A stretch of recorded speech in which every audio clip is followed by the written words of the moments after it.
5 ವಾರಕ್ಕೆ ಮತ್ತೊಮ್ಮೆ ಬಾಗಲಕೋಟೆಯಲ್ಲಿ ಇಲ್ಲಿನ ಚಿರಂಜೀವಿ ಪರವಾಗಿ ಚುನಾವಣೆ ಹೋಗ್ತಾ ಇದೆ. ನನಗೆ 100% ವಿಶ್ವಾಸ ಇದೆ. ಎರಡೂ ಕ್ಷೇತ್ರದಲ್ಲಿ ಬಹಳ ದೊಡ್ಡ ಅಂತರದಲ್ಲಿ ನಮ್ಮ ಇಬ್ಬರು ಅಭ್ಯರ್ಥಿಗಳು ಗೆಲ್ಲೂರಿದ್ದಾರೆ. ಕರ್ನಾಟಕ ರಾಜ್ಯದಲ್ಲಿ ಭ್ರಷ್ಟಾಚಾರ ತಾಂಡವಾಡ್ತಾ ಇದೆ. ಜನಹಿತವನ್ನು ಸಂಪೂರ್ಣ ಮರೆತು ಒಂದು ರೀತಿ ತೊಗಲದ ದರ್ಬಾರನ್ನು ಸಿದ್ದರಾಮಯ್ಯನವರು ನಡೆಸ್ತಾ ಇದ್ದಾರೆ. ಅಜೀರ್ಣ ಆಗುವಷ್ಟು ಬಹುಮತ ಈಗಾಗಲೇ ಇದೆ.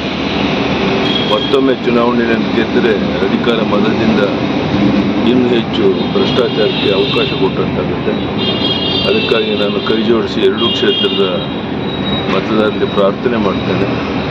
ಈ ಬಾರಿ ಕಾಂಗ್ರೆಸ್ಗೆ ತಕ್ಕ ಪಾಠವನ್ನು ಕಲಿಸೋಕ್ಕೋಸ್ಕರ ಭಾರತೀಯ ಜನತಾ ಪಾರ್ಟಿ ಇಬ್ಬರು ಅಭ್ಯರ್ಥಿಗಳು ಗೆಲ್ಲಿಸಿಕೊಡಬೇಕು ಅಂತ ವಿನಂತಿಯನ್ನು ಮಾಡ್ತಾರೆ. ಬಾಗಲಕೋಟೆಯಲ್ಲಿ ಯತ್ನಾಳ್ ಅವರು ಪ್ರಚಾರ ಮಾಡ್ತಾರಂತ ನೀವು ಬಿಜೆಪಿ ಅಭ್ಯರ್ಥಿ ಪರವಾಗಿ ಯಾರೇ ಬಂದರೂ ಅವಕಾಶ ಇದೆ, ಬರಲಿ, ಸ್ವಾಗತ ಮಾಡ್ತಾರೆ. ಸರ್, ಇಡೀ ಸರ್ಕಾರನೇ ಹೋಗಿ ಅಲ್ಲಿ ಬೈ ಎಲೆಕ್ಷನ್ ಮಾಡೋದಕ್ಕಿದೆ ಸರ್.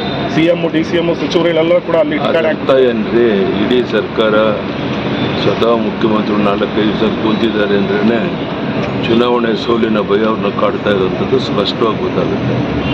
ಸೊ ಜನ ಇದಕ್ಕೆ ತಕ್ಕ ಪಾಠವನ್ನು ಕಲಿಸಬೇಕು ಅಂತ ವಿನಂತಿಯನ್ನು ಮಾಡ್ತಾರೆ. ಹಿಂದಿ ಭಾಷೆ ತೆಗೆದವ್ರೆ ಸರ್, ರಾಜ್ಯದಲ್ಲಿ ಕಡ್ಡಾಯ ಇಲ್ಲ, ಹಿಂದಿ ಭಾಷೆ ಕಡ್ಡಾಯ ಇಲ್ಲ ಅಂತ ತೀರ್ಮಾನ ಮಾಡಿದ್ದಾರೆ ರಾಜ್ಯ ಸರ್ಕಾರ. ತ್ರಿಭಾಷಾ ಬಗ್ಗೆ ಸದ್ಯಕ್ಕೇನು ಮಾತನಾಡೋಕ್ಕೆ ಇಷ್ಟಪಡೋದಿಲ್ಲ. ಬಹುಶಃ ದೇಶದ ಉದ್ದಗಲಕ್ಕೆ ಹಿಂದಿ ಭಾಷೆ ಇಲ್ಲದೆ ಇದ್ದರೆ ಬೇರೆ ಭಾಷೆಯಲ್ಲಿ ಮಾತಾಡೋಕ್ಕೆ ಬರೋದಿಲ್ಲ. ಹಾಗಾಗಿ ಹಿಂದಿ ಮಾತನಾಡೋದನ್ನು, ಹಿಂದಿ ಕಲಿಯೋದನ್ನು ಅಪೇಕ್ಷೆ ತಪ್ಪು ಅಂತ ಹೇಳುವಂಥದ್ದು ನಾನು ಒಪ್ಪೋದಿಲ್ಲ. ಆದರೆ ಕೆಲವರು ತಮ್ಮದೇ ಆದಂಥ ಮಾತುಗಳನ್ನು ಮಾತಾಡ್ತಾರೆ. ಇದು ಕನ್ನಡಕ್ಕೆ ಮಾಡೋ ದ್ರೋಹ ಅಲ್ಲ.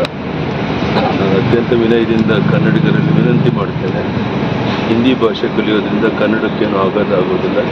ದಯಮಾಡಿ ಈ ಬಗ್ಗೆ ಗೊಂದಲವನ್ನು ಉಂಟು ಮಾಡೋ ಕೆಲಸ ಮಾಡಬೇಡಿ ಅಂತ ವಿನಂತಿ. ಸರ್, ST ಸೋಮಶೇಖರ್ ಅವರು ತಮಗೊಂದು ಲೆಟರ್ ಬರೆದಿದ್ದಾರೆ ಸರ್. ನಂಗೆ ಗೊತ್ತಿಲ್ಲ.